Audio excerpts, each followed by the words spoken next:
Hey y'all, I am Kori Ashton and it is another Monday Marketing Minute here at WebTegrity. Today we're going to be looking at domain names and what are the best practices in my opinion. If you are anything like me, you could probably put a child through college with how much money I have spent trying to purchase a domain name. And GoDaddy has always been my go-to spot to come to see if a domain name is actually available, right?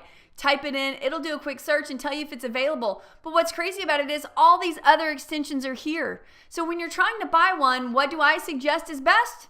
Don't necessarily focus on having to have keywords in that domain name. That is old school SEO and it won't really rocket launch you to the top.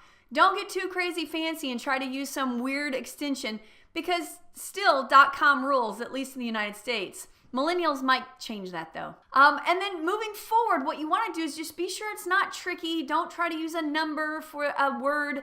Don't try to use a bunch of dashes. And certainly, if you have a longer name, let's say like Two Bros Barbecue and Bakery or something crazy like that, what you don't want to do is just truncate that down to just the initials. That's too confusing. People won't understand that. So try to get creative, but not too out of the box.